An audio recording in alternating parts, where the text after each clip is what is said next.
বাংলাদেশ তারা বুঝতে পারে যে চট্টগ্রাম স্বাধীন হয়ে যেতে পারে বা ভারতের কাছে ফিরে যেতে পারে বা ভারত নিয়ে নিতে পারে।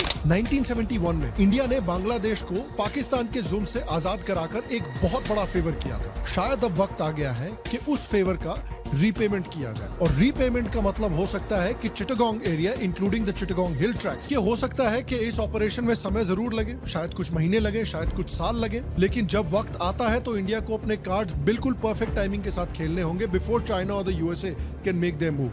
আজকের ভারতের আমজনতার মধ্যে থেকে দাবি উঠছে যে ভারতের সেভেন সিস্টারের জন্য জিওগ্রাফিক্যালি এবং জিওপলিটিক্যালি ইম্পর্টেন্ট এই চট্টগ্রাম বা পার্বত্য চট্টগ্রামে অবিলম্বে ভারতের হস্তক্ষেপ করা উচিত, যে এই চট্টগ্রাম হাতছাড়া হতে পারে বাংলাদেশ থেকে।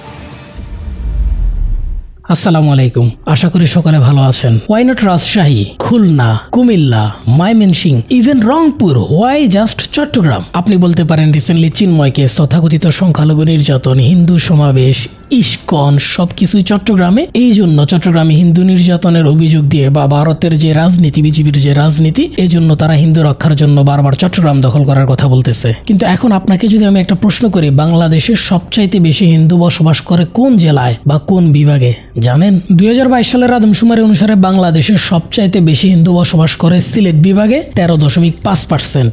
যদি হাসিনা পতনের পরে দেশের সংখ্যালঘুদের উপর নির্যাতন হয় বা কমিউনাল ভায়োলেন্স হয়, তাহলে সবচাইতে বেশি কমিউনাল ভায়োলেন্স হওয়ার কথা ছিল সিলেট বিভাগে। এমনকি যে ইস্কন চট্টগ্রামে দাঙ্গা হাঙ্গামা করলো, সেই ইস্কন কিন্তু সিলেটেও আছে। সিলেটের ইস্কন বরঞ্চ চট্টগ্রামের ইস্কনের চাইতেও বেশি শক্তিশালী। তাহলে সিলেটে কোনো কমিউনাল ভায়োলেন্স না হয়ে চট্টগ্রামেই কেন হলো? চট্টগ্রামে হিন্দু নির্যাতনের ভারত যে অভিযোগ করতেছে এটা যে মিথ্যা, সেটা ভারতও জানে, এদেশের মুসলিমরা বাদ দিলাম হিন্দুরাও জানে। কিন্তু এই মিথ্যা অভিযোগ তো সবচাইতে বেশি হিন্দু সিলেট আছে, সিলেটকে নিয়ে হতে পারতো। ইন্টারেস্টিং কথা হলো, আপনি যদি সিলেটের ম্যাপের দিকে তাকান তাহলে দেখবেন সিলেটের ম্যাপ পুরোপুরি ভারতের ত্রিপুরা এবং মেঘালয়ের ভিতরে ঢুকে আছে। তাহলে সিলেটে হিন্দু নির্যাতনের অভিযোগ দিয়ে তারা তো বলতে পারতো আমরা সিলেট দখল করে নেব, কিন্তু বারবার কেন চট্টগ্রাম? এখন আপনি বলতে পারেন এই হকার সাংবাদিককে বা এই মলম বিক্রেতাকে অত পাত্তা দেওয়ার কিছু নাই, আমরা পাত্তা না দিলে 2 দিন পর এমনিতেই ঠান্ডা হয়ে যাবে। কিন্তু এই হকার তো একজন না, অসংখ্য। এই যে কয়টা ক্লিপ দেখাইছি শুধুমাত্র এই কয়জন না, বরং ভারতের প্রত্যেকটা আগ্রাসী জনগণের চোখ এখন আমাদের চট্টগ্রামে, এবং তাদের পাঠ্যপুস্তকে পর্যন্ত শেখানো হয় তাদের উত্তর পূর্বাঞ্চলের সমস্যা সমাধানের জন্য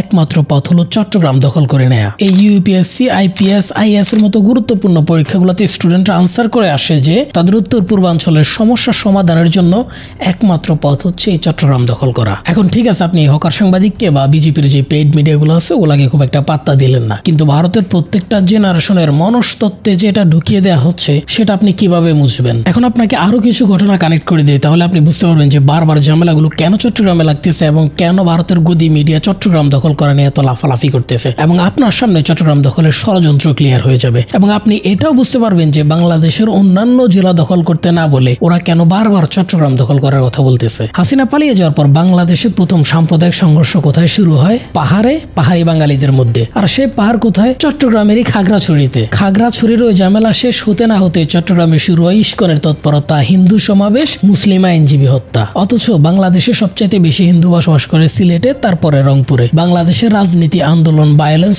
সবকিছুর আতুরঘর হলো ঢাকা। এই ঢাকাতেও চট্টগ্রামের চাইতে বেশি হিন্দু বসবাস করে। তাহলে এই ঢাকাতেও তো কোনো ঝামেলা নাই, বারবার চট্টগ্রামেই কেন ঝামেলা লাগতেছে? এরপরও যদি আপনার কাছে মনে হয় চট্টগ্রামে একের পর এক ঝামেলা হুদায় লাগতেছে এবং ভারত শুধুমাত্র ফাফড় দেওয়ার জন্য এটা চট্টগ্রাম দখলের কথা বলতেছে, আমি বলবো ভাই অত সহজ সরল হলে হয় না। এখানে আমাদেরকে একটু জুম আউট করে দেখতে হবে চট্টগ্রাম ইজ রিয়েল কনসার্ন। চলেন আজকের ভিডিওতে দেখার চেষ্টা করি কিভাবে চট্টগ্রাম এবং আমাদের সার্বভৌমত্ব হুমকির মুখে পড়ে আছে, আর তার রক্ষায় আমাদের বর্তমান সরকারের কোন কোন পদক্ষেপগুলো নেওয়া খুব জরুরি।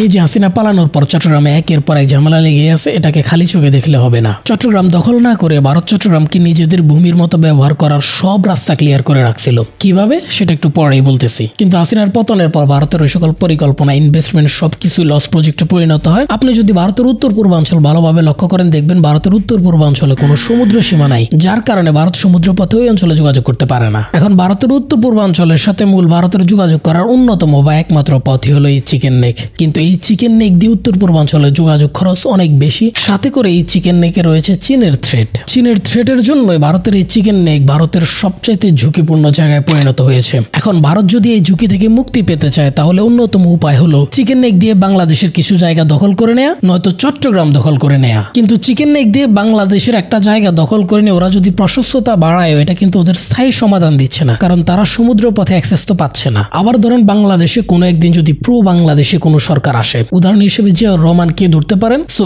এইরকম যদি কোনো একটা সরকার বাংলাদেশ অদূর ভবিষ্যতে ধরেন 50 বছর পরও আসে, তাহলে সেটা ভারতের চিকেন নেকের জন্য থ্রেট তৈরি করবে। বাংলাদেশ সরকার সেটা বন্ধ করে দিক আর না দিক, যারা সেটা বন্ধ করে দিতে চাইবে তাদেরকে তো উস্কে দিতে পারে। সো এখানে ভারতের ঝুঁকি কিন্তু রয়ে যাবে, এবং ভারত যদি এটা দখল করেও আমরা যদি কখনো ইসরায়েলের মতো শক্তিশালী হতে পারি, তাহলে আমরা সেটা ব্যাক নিয়ে উল্টা আমরাও সেটা দখল করে ফেলতে পারি। সো ভারত যদি আমাদের কিছু অংশ দখল করে প্রশস্ততা বাড়ায়, ভারতের ঝুঁকি কিন্তু আলটিমেটলি কমতেছে না। ভারতের ঝুঁকির পার্মানেন্ট সলিউশনই হচ্ছে চট্টগ্রাম দখল করে নেয়া, যাতে করে তারা ফ্রিতে একটা সমুদ্র বন্দরও পেয়ে যাবে। আর চট্টগ্রাম দখলের মাধ্যমে ভারতের ওই অঞ্চলের ব্যবসা বাণিজ্য শাসন সবকিছু ভারতের জন্য ইজি হয়ে যাবে, যার কারণে বারবার চট্টগ্রামে একের পর এক পরিকল্পিত ঝামেলা লাগিয়ে আসতেছে ভারত, যাতে করে চট্টগ্রামে হিন্দু রক্ষার অজুহাতে একটা সার্জিক্যাল অপারেশন চালাতে পারে ও চট্টগ্রাম দখল করে নিতে পারে। এই জন্য বারবার অন্যান্য জেলা বাদ দিয়ে চট্টগ্রাম দখলের কথা বলতেছে ভারত এবং ভারতীয় মিডিয়া। আর এই চট্টগ্রাম দখল করা ভারতের জন্য কতটা ইজি জানেন? চট্টগ্রাম কিন্তু ভূপ্রাকৃতিক ভাবে আমাদের মূল ভূখণ্ড থেকে আলাদা, আর এই চট্টগ্রামকে আমাদের মূল ভূখণ্ড থেকে আলাদা করে রাখছে হচ্ছে ফেনী নদী। চট্টগ্রামের সাথে আমাদের মূল ভূখণ্ড যুক্ত হচ্ছে 3টি সড়ক সেতু আর একটি রেল সেতু দিয়ে। সো ভারত যদি কখনো আমাদের চট্টগ্রামকে আলাদা করে দিতে চায়, তাদের বেশি কিছু করা লাগবে না, জাস্ট এই 4টা সেতু উড়াই দিলেই চট্টগ্রাম আলাদা হয়ে যাবে। আবার আপনি যদি ভারতের চিকেন নেকের দিকে তাকান, ওটা কিন্তু ভূপ্রাকৃতিক ভাবে এরকম আলাদা না, ওটা হচ্ছে ভূমি সমতল। তার মানে ভারতের চিকেন নেকের চাইতেও আমাদের ফেনী হাজার হাজার গুণে বেশি ঝুঁকিপূর্ণ। আবার আপনার প্রতিবেশী যখন ভারতের মতো এমন একটা আগ্রাসী দেশ, সেখানে আপনার এরকম ঝুঁকিপূর্ণ জায়গা নিয়ে নিশ্চিন্তে ঘুমানোর কোনো সুযোগ নেই। ইভেন ফ্যাকচুয়ালি ভারত যখন আপনার সামনে অখণ্ড ভারতের ম্যাপ প্রকাশ করে, তখন বাংলাদেশের চিকেন নেক মানে ফেনী নিয়ে তো আপনার ঘুম হারাম হয়ে যাওয়ার কথা। আমাদের সেনাবাহিনী পাহাড়ে শক্ত অবস্থান রাখতে পারলে আমাদের সবচেয়ে বিপজ্জনক জায়গা ফেনী বা আমাদের চিকেন নেক রক্ষার ব্যাপারে এখনো কোনো পদক্ষেপ দেখা যাচ্ছে না। আমাদের মহান মুক্তিযুদ্ধের সময় ফেনী ছিল বাঙালি মুক্তিযোদ্ধাদের জন্য সবচাইতে বড় স্ট্র্যাটেজিক্যাল পয়েন্ট, যার কারণে ফেনীতে অসংখ্য সম্মুখ যুদ্ধ হয়েছে। হাজার হাজার মুক্তিযোদ্ধা পাকিস্তানি বাহিনীর সামনে ঘন্টার পর ঘন্টা যুদ্ধ করেছে। অসংখ্য শহীদের কবর রয়েছে এই ফেনীতে। রিসেন্টলি হওয়া ফেনীর বন্যার কথা তো ভুলে যান নাই। হাসিনা পতনের পর এত বড় বন্যা কেন হলো, যেটা গত 40 বছর এরকম বন্যা ফেনীর মানুষ দেখে নাই। খেয়াল করলে দেখবেন ফেনীর এই বন্যার সময় চট্টগ্রামের সাথে যোগাযোগ কিন্তু আমাদের বন্ধ হয়ে গেছিল। সড়ক পথ এবং রেলপথ কোনোভাবেই চট্টগ্রামের সাথে যোগাযোগ করা সম্ভব হচ্ছিল না, শুধুমাত্র আকাশ পথেই চট্টগ্রামের সাথে যোগাযোগ কন্টিনিউ করে রাখা হয়েছে। ওই সময়টাতে আমরা সারা দেশের মানুষ যতই টেন্সড ছিলাম, মানুষ মারা যাচ্ছে, ত্রাণ পৌঁছানো যাচ্ছে না বা মানুষের জীবনযাত্রার কষ্ট হচ্ছে, কিন্তু আমাদের সামরিক ও স্ট্র্যাটেজিক্যাল বিশেষজ্ঞরা কিন্তু সার্বভৌমত্ব রক্ষার ব্যাপারে টেন্সড ছিল, কারণ এই বন্যা ছিল ভারতের পরিকল্পিত বন্যা। আর একটা গুরুত্বপূর্ণ ইনফো দিই, ভারতের স্টাডি IQIS নামক এই 23 মিলিয়নের ইউটিউব চ্যানেলে বলতেছে বাংলাদেশে এখন রাজনৈতিক অস্থিরতা চলতেছে। সো ভারতের উচিত হবে এই রাজনৈতিক অস্থিরতার সুযোগ কাজে লাগিয়ে বাংলাদেশের শিলিগুড়ি করিডোর দিয়ে কিছু জায়গা দখল করে নেয়া অথবা চট্টগ্রাম দখল করে নেয়া। दूसरा रास्ता है नॉर्थ ईस्ट इंडिया की बे ऑफ बंगाल से डायरेक्ट कनेक्टिविटी, जिसके लिए हमें इस पीस ऑफ लैंड की जरूरत है। ये है त्रिपुरा का सदर्न मोस्ट विलेज हरबतली, और इसकी सदर्न टिप से बे ऑफ बंगाल सिर्फ 25 किलोमीटर दूर लोकेटेड है, और ये पीस ऑफ लैंड पार्ट है चिटगोंग हिल ट्रैक्ट का। तो क्या बांग्लादेश में चल रही पॉलिटिकल इंस्टेबिलिटी की वजह से जो पावर वैक्यूम क्रिएट हुआ है, क्या उसका फायदा उठाकर हमें आज चिकन्स नेक को एक्सपैंड करने के साथ साथ इस पीस ऑफ लैंड पर भी ध्यान देना चाहिए? এটা কিন্তু মোটে ইউটিউব চ্যানেল ওনারের মতামত না, এটা ওদের রাজনৈতিক এবং জিওপলিটিক্যাল এক্সপার্টদের মতামত তুলে ধরতেছে। ওদের মতে ভারত যেহেতু সামরিক সক্ষমতায় শক্তিশালী একটা রাষ্ট্র, তাই ওরাও ইসরায়েলের মতো সামরিক শক্তি দিয়ে তেতুলিয়া করিডোর অন্তত 50 কিলোমিটার জায়গা দখল করে নেয়, এবং এই কাজটা করার এটাই নাকি উত্তম সময়। সো আমরা যখন আমাদের তেতুলিয়া করিডোর এবং চট্টগ্রাম নিয়ে এরকম ভারতের ষড়যন্ত্র দেখতেছি এবং ভারতের ওপেন মিডিয়াগুলোতে আলোচনা করতেছে, টেলিভিশন টক শোগুলোতে আলোচনা করতেছে, তখন আমাদের উচিত হবে এই মুহূর্তে ফেনীর ভিত্তি শক্ত করা। এই জন্য এই সরকার অথবা আগামীতে যারা ক্ষমতা আসবেন তাদের উচিত হবে যদি সম্ভব হয় ফেনীতে একটা ক্যান্টনমেন্ট স্থাপন করা। ভারত সেটা করতে দিবে না, কিন্তু আমাদের সার্বভৌমত্বের জন্য আমরা সেটা করতে হবে। যদি ক্যান্টনমেন্ট করা পসিবল না হয়, তাহলে অন্তত পক্ষে 10টা সামরিক ঘাঁটি হলেও ফেনীতে তৈরি করা দরকার। ভারতের যে চিকেন নেক বা শিলিগুড়ি করিডোর, সেখানে ভারতের অসংখ্য সামরিক ঘাঁটি আছে। ভারত যদি তাদের চিকেন নেকের নিরাপত্তার জন্য সেখানে সামরিক ঘাঁটি তৈরি করতে পারে, তাহলে আমরা আমাদের চিকেন নেকের নিরাপত্তার জন্য কেন পারবো না বা কেন করব না? আরো গুরুত্বপূর্ণ ইনফো হলো, ভারতের চিকেন নেকের কাছে হয় আমাদের ঠাকুরগাঁও বিমানবন্দর বন্ধ করে রাখা হয়েছে দীর্ঘ 45 বছর ধরে। কেন? শুধু তাই না, আমাদের উত্তরবঙ্গের কোথাও বাংলাদেশকে একটা বিমান ঘাঁটিও করতে দিচ্ছে না ভারত। অজুহাত একটাই, তাদের নিরাপত্তা সংকট। বাংলাদেশ বিমান বাহিনী লালমনিরহাটে একটি বিমান ঘাঁটি করতে চাইলেও সেখানে ভারত আপত্তি জানায়, ওই একই কথা, তাদের নিরাপত্তা সংকট। এখন কথা হলো, ভারতের আপত্তি বা ভারতের নিরাপত্তা ঝুঁকির জন্য আমরা কি কাজগুলো করবো না? আমরা থেমে থাকবো? অথচ ঠাকুরগাঁও বিমানবন্দর যদি চালু করা যায় তাহলে আমরা নেপাল এবং ভুটানের সাথে খুব সহজেই যোগাযোগ করতে পারবো, আমাদের ব্যবসায় উন্নতি করা সম্ভব। কিন্তু ভারত সেটা করতে দিচ্ছে না। আমাদের দেশের উপর দিয়ে যুগ যুগ ধরে একের পর এক ট্রানজিট ব্যবহার করলেও ভারত তাদের শিলিগুড়ি করিডোর দিয়ে শুধুমাত্র 25 কিলোমিটার একটা ট্রানজিট আমাদেরকে দিচ্ছে না। এখানেও তাদের একই যুক্তি, তাদের নিরাপত্তা সংকট। ভারত যদি তাদের নিরাপত্তার অজুহাত দেখিয়ে আমার দেশের ভিতর আমাকে সেনাঘাঁটি করতে না দেয়, আমার এয়ারপোর্ট ওপেন করতে না দেয়, আমাকে সামান্য 25 কিলোমিটার ট্রানজিট না দেয়, তাহলে যখন আমার সার্বভৌমত্বের উপর থ্রেট তৈরি হবে, আমি কেন সেটা নিয়ে সিরিয়াস হব না? কেন আমি সেটা নিয়ে এখনো পদক্ষেপ নিব না? ভারত আমাদের কেমন বন্ধু এই দুইটা ভিডিওতে দেখিয়েছি, চাইলে এগুলো দেখতে পারেন। ভারত তাদের সমস্যা সমাধানের জন্য, তাদের স্বার্থ হাসিলের জন্য যে কোনো সময় আমাদের চট্টগ্রামে আক্রমণ করতে পারে। আমি আমার প্রায় ভিডিওতে বলি, ভারত হচ্ছে উপমহাদেশের ইসরায়েল, নেভার ট্রাস্ট ইন্ডিয়া। এজন্যই আমাদের এখনই উচিত হবে ফেনীর ভিত্তি শক্ত করা, সময় গেলে সাধন হবে না। এবার আসে আজকের ভিডিওর সবচেয়ে গুরুত্বপূর্ণ পয়েন্টে। ভিডিওর শুরুতে বলেছিলাম ভারত চট্টগ্রাম দখল না করে নিজেদের রাজ্যের মতো করে চট্টগ্রাম যাতে ব্যবহার করতে পারে সেই ব্যবস্থা করে রেখেছিল, সেই পরিকল্পনা করে রেখেছিল। এমনকি যদি ক্রিটিক্যাল মুহূর্তের দরকার হয় যাতে 1 মিনিটের মাথায় চট্টগ্রাম দখল করে নিতে পারে, সে ব্যবস্থা হাসিনা ভারতকে করে দিয়েছিল। কিভাবে সেটা বলছি। যে ফেনী নদী আমাদের মূল ভূখণ্ড থেকে চট্টগ্রামকে আলাদা করে রাখছে, সেই ফেনী নদীর উপর হাসিনা ভারতকে ব্রিজ বানাইতে দিচ্ছে। শুধু তাই না, ব্রিজ অলরেডি বানাইও ফেলছে। আর এই ব্রিজ বানিয়েছে ভারতের national highways and infrastructure development corporation limited নামের কোম্পানি। আমাদের কোনো কোম্পানি না, ভারতীয় কোম্পানি। 2021 সালের 21 মার্চ নরেন্দ্র মোদী এবং শেখ হাসিনা ভিডিও কনফারেন্সে এসে এই ব্রিজ উদ্বোধন করে। বুঝতেই পারতেছেন এটা কতটা গুরুত্বপূর্ণ একটা ব্রিজ। এই ব্রিজটা কোথায় বানাইছে একটু দেখাই। ফেনী নদীর ওই পার মানে ভারতের ত্রিপুরার সাব্রুম থেকে বাংলাদেশের রামগড় পর্যন্ত 1.9 কিলোমিটারের এই ব্রিজ, আর মাঝখানেই হলো ফেনী নদী। মানে ভারতের ওই পারের সাথে বাংলাদেশের এই পারের লিঙ্ক আপ করা হয়েছে। আর এই ব্রিজকে বলা হচ্ছে গেটওয়ে অফ নর্থ ইস্ট। এই গেটওয়ে অফ নর্থ ইস্টের মানে কি? আমি আমার ভিডিওর শুরুতে বলছিলাম যে ভারতের উত্তর পূর্বাঞ্চলীয় রাজ্যগুলোর জন্য কোনো সমুদ্র বন্দর নেই, মানে তারা সমুদ্রের কোনো অ্যাক্সেস পায় না। কিন্তু এই ব্রিজের মাধ্যমেই তারা সমুদ্র বন্দরের অ্যাক্সেস পাবে। কোন সমুদ্র বন্দর? আমাদের চট্টগ্রাম সমুদ্র বন্দর। এই জন্যই ভারতের পক্ষ থেকে বলা হচ্ছে এটা গেটওয়ে অফ নর্থ ইস্ট, মানে নর্থ ইস্টের জন্য সমুদ্রের দরজা খুলে দিছে। সো ভারতের কি আর দরকার আছে যে একটা পোর্ট বা সমুদ্র বন্দরের জন্য চট্টগ্রাম দখল করা বা সমুদ্রের অ্যাক্সেস পাওয়ার জন্য চট্টগ্রাম দখল করা? কারণ হাসিনা তো এমনি ভারতকে সেই সুযোগ করে দিয়েছে। এমনকি এই ব্রিজ ব্যবহার করে ত্রিপুরার মানুষ চট্টগ্রাম পোর্ট ব্যবহার করতে পারবে,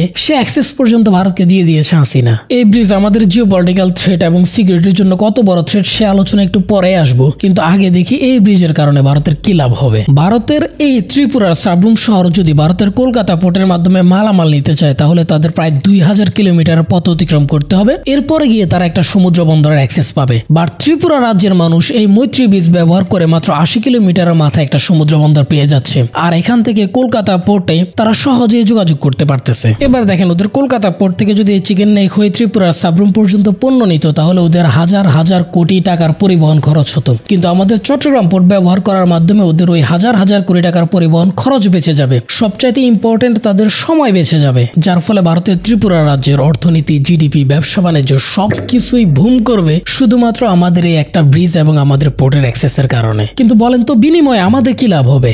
আমাদের ট্রাক ওই ব্রিজ দিয়ে কোথায় যাবে? এছাড়া ভারতের যে ট্রাকগুলো বাংলাদেশের রাস্তাগুলো ব্যবহার করে চট্টগ্রাম পোর্টে যাবে, বাংলাদেশের রাস্তার ক্ষতি সাধন হবে না। সেই রাস্তাও এই জনগণের টাকায় বানানো এবং ক্ষতি সাধন হলেও জনগণের ট্যাক্সের টাকায় ওই রাস্তা ঠিক করা হবে। তাহলে আমাদের টাকা দিয়ে আমরা কেন ভারতের জন্য এই ব্যবস্থা করে দিব? এখন প্রশ্ন হলো, এই ব্রিজ বানিয়ে ভারতকে আমরা একপাক্ষিকভাবে সুবিধা কেন দিব? আমরা ব্রিজ বানিয়ে আমাদের দেশের উপর দিয়ে 80 কিলোমিটার ট্রানজিট দিচ্ছি, গোটা একটা পোর্ট ভারতকে ব্যবহার করতে দিচ্ছি, কিন্তু কই ভারত তো মাত্র 25 কিলোমিটার একটা ট্রানজিট আমাদেরকে নেপালের সাথে যোগাযোগ করার জন্য দিল না। ভারত তাদের উপর দিয়ে আমাদের ভুটানের সাথে একটা ট্রানজিট দিল না। ভারত যদি নেপাল এবং ভুটানের সাথে আমাদেরকে ট্রানজিট দিত তাহলে তো আমরা তাদের সাথে বাণিজ্য করতে পারতাম। কিন্তু ভারত একের পর এক আমাদের দেশের উপর দিয়ে ট্রানজিট নিয়ে যাচ্ছে আর আমরাও দিয়ে যাচ্ছি। শুধু একপাক্ষিকভাবে আমরাই ভারতকে দিয়ে যাব কেন? রাষ্ট্র তো কারো বাপের না যে ভারত আবদার করলো ভারতকে দিয়ে দিলাম। সো বুঝতেই পারছেন ভারত কিভাবে নিজেদের রাজ্যের মতো করে বাংলাদেশকে ব্যবহার করে যাচ্ছিল। যেখান দিয়ে ইচ্ছে সেখান দিয়ে ট্রানজিট নিয়ে গেছে এবং হাসিনাও সেখান দিয়ে আসছে। এখন আসি এই ব্রিজ আমাদের নিরাপত্তার জন্য কতটা থ্রেট তৈরি করবে। দেখেন, এই ব্রিজের কারণে দেখালাম যে একপাক্ষিকভাবে শুধুমাত্র ভারতীয় সুবিধা নেবে, আমাদের খুব একটা এই ব্রিজ দিয়ে লাভ হবে না, কিন্তু তারপর হাসিনা ওই চুক্তিটা করছে। এবার আপনি ভারতের দিকে তাকান, ওরা ওদের শিলিগুড়ি করিডোরের কাছে আমাদেরকে ট্রানজিট দিচ্ছে না, এমনকি আমাদেরকে বিমানবন্দর করতে দিচ্ছে না, বিমান ঘাঁটি করতে দিচ্ছে না, শুধুমাত্র তাদের নিরাপত্তা ঝুঁকির জন্য। আর আমরা আমাদের নিরাপত্তা ঝুঁকির কথা চিন্তাই করলাম না।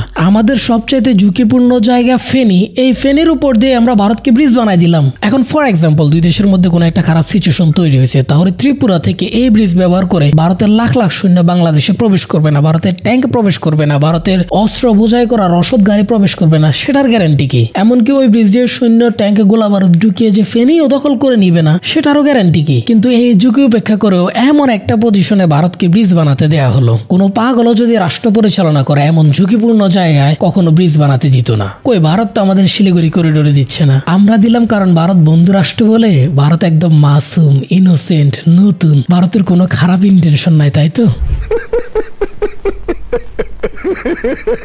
আরো দেখাচ্ছি, ভারত আমাদের ফেনী নদী থেকে অবৈধভাবে সকল চুক্তি লঙ্ঘন করে পানি চুরি করে নেয়। নদীর উজানে সীমান্তবর্তী এলাকায় দেখা যায় কোনো চুক্তি ছাড়াই নদীতে পাম্প বসিয়ে পানি তোলে ভারত। অথচ অভিযোগ রয়েছে সীমান্ত এলাকায় চাইলেই ইচ্ছামতো পাম্প বসিয়ে পানি তুলতে পারে না বাংলাদেশের কৃষকরা। জানা যায় বাংলাদেশ অংশে এরকম পানির পাম্প আছে মাত্র 3টি। রামগড়ে অবস্থিত 43 বিজিবি ব্যাটালিয়নের অধিনায়ক লেফটেন্যান্ট কর্নেল তারিকুল হাকিম বিবিসিকে জানান, সীমান্তে 36টি এরকম পাম্প মেশিন দিয়ে পানি তুলছে ভারত। নোম্যান্স ল্যান্ড থেকে এগুলো সরিয়ে নিতে বিএসএফ এর সঙ্গে বৈঠকে বারবার তাগাদা দেওয়া হলেও পানি তোলা বন্ধ হয়নি। এগুলো নদীর থেকে, এটা ডিপে যাওয়া লাগছে না, খুব সহজে উঠে আসছে। এটা 2 কিউসেক মিনিমাম, এটা এক একটা পাম্প। তাহলে 36টা যদি হয়ে থাকে, 36 দুগুণে প্রায় ওখানে 72 কিউসেক পানি অলরেডি তুলছে, যার কারণে ক্ষতিগ্রস্ত হচ্ছে আমাদের ফেনী অঞ্চলের কৃষকরাই। ভারত একরকম গায়ের জোর খাটিয়ে এই ফেনী নদী থেকে পানি তুলে নিচ্ছে, আমাদের বিজিবি অফিসারদের কথা শুনতেছে না। যেই ভারত অবৈধভাবে পানি তুলে নিয়ে আমাদের ফেনী অঞ্চলের কৃষি ধ্বংস করে দিচ্ছে, অর্থনীতি ধ্বংস করে দিচ্ছে, সেই ফেনী নদীর উপর দিয়ে ভারতকে ব্রিজ করে দিচ্ছি যাতে তাদের অর্থনীতি ডেভেলপ হয়। আহা, কি ভালোবাসা! ভারত আপনার তিস্তা আপনার ন্যায্য হিস্সা পানি দিচ্ছে না, আপনার জন্য গজলডোবা বানায় রাখছে, আপনার জন্য ফারাক্কা বানায় রাখছে, আপনার ফেনী নদীর পানি চুরি করে নিয়ে যাচ্ছে। আর আপনি ভারতকে ব্রিজ বানায় দিচ্ছেন, ভারতের জন্য বাংলাদেশের উপর দিয়ে রাস্তা বানায় দিচ্ছেন, একের পর এক ট্রানজিট বানায় দিচ্ছেন। আরো গুরুত্বপূর্ণ কথা হলো, ভারতের উত্তর পূর্বাঞ্চলে স্বাধীনতাকামী অনেক গোষ্ঠী আছে, সেই ভারতের উত্তর পূর্বাঞ্চলে স্বাধীনতা এই ব্রিজ ব্যবহার করবে না, তার কোনো গ্যারান্টি আছে? আরো বড় কথা হলো, স্বাধীনতাকামী গোষ্ঠীগুলোর সাথে যদি বড় সড়ো কোনো যুদ্ধ লাগে, তাদের প্রথম টার্গেটই হবে এই ব্রিজটা ধ্বংস করে দেওয়া। তাহলে আমরা কেন জেনে শুনে এইরকম একটা রিস্ক নিতে যাচ্ছি? এতক্ষণ ধরে তো অনেক হতাশার কথা শোনালাম, এবার একটা সুখবর দেই। এই ব্রিজ কমপ্লিট হয়ে গেলেও এখনো কিন্তু খুলে দেওয়া হয় নাই। খোলা হওয়ার কথা ছিল সেপ্টেম্বরের 24 তারিখ, কিন্তু গেস হোয়াট, হাসিনা আগস্টের 5 তারিখে জয় বাংলা হয়ে গেছে, যার কারণে এই ব্রিজ আর খোলা হয় নাই। আরো আনন্দের খবর হলো, এই ব্রিজ ব্যবহার করে যে আমাদের চট্টগ্রাম পোর্টের অ্যাক্সেস নিত ত্রিপুরা, মানে হাসিনা যে পোর্টের অ্যাক্সেস ত্রিপুরাকে দিয়েছে, ইউনূস সরকার এসে সেটা স্থগিত করে দিয়েছে, মানে ত্রিপুরা রাজ্য আর চট্টগ্রাম পোর্টের অ্যাক্সেস পাবে না। এই জন্য ইউনূস সরকারকে বিশেষ ধন্যবাদ। এবার বলেন, হাসিনার পতনের পর ভারত পাগল হবে না তো আপনি পাগল হবেন? এই প্রায় 2 কিলোমিটারের ব্রিজ বানাতে ভারতের এখানে খরচ হয়েছে প্রায় 133 কোটি রুপি। আর এই ব্রিজের জন্য ভারতের ত্রিপুরাতে যে ইন্টারন্যাশনাল হাইওয়ে বানিয়েছে সেটা বানাতে খরচ হয়েছে ভারতের প্রায় 3000 কোটি রুপি। আর এই ব্রিজ ব্যবহার করে যদি চট্টগ্রাম পোর্টের অ্যাক্সেস পেত, সেই চট্টগ্রাম পোর্ট ব্যবহার করে ভারত বিলিয়ন ডলারের ব্যবসা করত। এখন এই যে এত টাকা খরচ করে ব্রিজ বানালো, ব্রিজের জন্য একটা হাইওয়ে তৈরি করলো, চট্টগ্রাম পোর্টের অ্যাক্সেস পেলে বিলিয়ন ডলারের ব্যবসা করতে পারতো। সবকিছুই তো নাই। সবকিছু বাদ দেন, আপনার যদি এক রাতে 1 কোটি টাকা হাওয়া হয়ে যায়, আপনার মাথা ঠিক থাকবে? পাগল হয়ে যাবেন না? ভারতের ওই দশাই হয়েছে, ওদের মাথা ঠিক নাই। যেহেতু এখন তারা আর আপোষে পোর্ট পাচ্ছেন না, এই জন্যই বারবার বলতেছে যে চট্টগ্রাম লাগবে, দরকার হলে চট্টগ্রাম দখল করে নিতে হবে। কিন্তু হাসিনা ক্ষমতায় থাকাকালীন গত 15 বছর একবারও বলে নাই যে চট্টগ্রাম দখল করা লাগবে, চট্টগ্রামে হিন্দু নির্যাতন হচ্ছে। আশা করি 2 4 না 22 মিলাই দিতে পারছি যে ভারত কেন বলতেছে চট্টগ্রাম দখল করা লাগবে, চট্টগ্রামে হিন্দু নির্যাতন হচ্ছে। হাসিনা ভারতকে ব্রিজ করতে দিয়ে ক্ষান্ত হয় নাই। এখানে Feni Belonia rail link project নিয়ে পর্যন্ত কথা হইতেছে। ভারতের ত্রিপুরার বেলোনিয়া থেকে ফেনী পর্যন্ত রেল লিঙ্ক হবে। এর আগে আগরতলা থেকে আখাউড়া দিয়ে রেল লিঙ্ক চুক্তি হয়েছে, ওইটার কাজ পুরা দমে চলতেছে। এটা কি রে ভাই, বাংলাদেশ নাকি এটা ভারতেরই একটা রাজ্য? আমাদের মূল ভূখণ্ডের সাথে আমাদের ফেনী বা চট্টগ্রাম যেরকম কয়েকটা সড়ক পথ এবং একটা রেলপথ দিয়ে কানেক্টেড, তেমনি ভাবে ভারতের ত্রিপুরার সাথে ফেনীকে রেলপথ এবং সড়ক পথ দিয়ে কানেক্টেড করা হচ্ছে এবং আমরা সেটা দিচ্ছি। বাংলাদেশের সবচাইতে ঝুঁকিপূর্ণ এমন জায়গায় ভারতকে এই প্রজেক্টগুলো করতে দেওয়া হয়েছে। কোনো পাগল এগুলা করতে দিবে? যার হুঁশ নাই সেও দিবে না, কিন্তু হাসিনা ওইগুলা ভারতকে করতে দিছে। আরো কনসার্নের বিষয় হলো, ফেনী গেশা মিরসরাইতে যে ইকোনমিক জোন হচ্ছে, সেখানে ভারতের জন্য প্রায় 1000 একর জায়গা দেওয়া হয়েছে। আপনার কি মনে হয়, ভারত যদি হতো, ভারতের এরকম ক্রিটিক্যাল জায়গায় ভারতের শত্রু দেশ চীন কিংবা পাকিস্তানকে ইকোনমিক জোন দিত? প্রশ্ন হলো, ভারতকে ইকোনমিক জোন দেওয়া হয়েছে ঠিক আছে, কিন্তু কথা হচ্ছে আমরা কি সে পাওয়ার ব্যালেন্স করতে পারবো কিনা, আমাদের সোলজারদের সেই প্রিপারেশন আছে কিনা, বা ভারতীয় গোয়েন্দা সংস্থার কর্মকর্তারা বা ভারতীয় সোলজাররা এসে সেখানে যে একটা ঘাঁটি করবে না, সেটার কোনো গ্যারান্টি আছে? আনন্দের খবর হলো, হাসিনা পতনের মাধ্যমে ভারতের এই economic zone, transit, rail link, bridge সবকিছুই আপাতত স্থগিত আছে, বন্ধ আছে এবং অনেক কিছু অনিশ্চয়তার মধ্যে চলে গেছে। এই যে হাসিনার পতনের মাধ্যমে বাংলাদেশকে ঘিরে যে ভারতের বিলিয়ন বিলিয়ন ডলার বিনিয়োগ, ভারতের অবৈধ দখলদারিত্ব, এগুলা কিন্তু ভারতের শেষ হয়ে গেছে। এই জন্যই ভারত পাগল হয়ে গেছে। আমরা বুঝতে পারতেছি আমাদের সার্বভৌমত্বের জন্য ফেনী কতটা গুরুত্বপূর্ণ। এই জন্য ফেনীর উপর দিয়ে ভারত যে মৈত্রী ব্রিজ তৈরি করেছে সেটা আজীবনের জন্য বন্ধ করে দিতে হবে। বর্তমানে ইউনূস সরকার সেটা স্থগিত করে রাখছে। পরবর্তীতে যারা ক্ষমতায় আসবে তাদের উচিত হবে প্রথমে এই ব্রিজটা আজীবনের জন্য বন্ধ করে দেওয়ার সিদ্ধান্ত নেওয়া। এরপর ফেনী বিলোনিয়া যে রেলিং প্রজেক্টের কথা হচ্ছিল সেটা থেকেও সরে আসতে হবে। পদ্মা সেতু এবং তেঁতুলিয়া দিয়ে যে ট্রানজিট দেওয়া হয়েছে বা মোস সাইন হয়েছে সেগুলো থেকে সরে আসতে হবে। এই কাজগুলো ইউনূস সরকার করতে পারবে না। ইউনূস সরকার অন্তর্বর্তীকালীন সরকার, সো তাদের হাতে সর্বোচ্চ আছে এগুলো স্থগিত করা, তারা স্থগিত করে রেখেছে। সো পরবর্তী যারা ক্ষমতায় আসবে তারা যদি এগুলো বন্ধ না করে ভারতের জন্য খুলে দেয়, এটা হবে এ জাতির সার্বভৌমত্বের সাথে সবচাইতে বড় বেইমানি এবং প্রতারণা করা। আর ভারত যখন এই সকল সুযোগ সুবিধা পাবে না, ভারত তখনই আমাদের চট্টগ্রাম দখলের ষড়যন্ত্র শুরু করবে, যেমনটা করেছিল জিয়া আমলে। ভারতের চিকেন নেকের মতো আমাদের উচিত হবে আমাদের চিকেন নেকের সর্বোচ্চ নিরাপত্তা ব্যবস্থা নিশ্চিত করা। মা, মাটি, দেশকে ভালোবাসুন। ধন্যবাদ সবাইকে। আল্লাহ হাফেজ।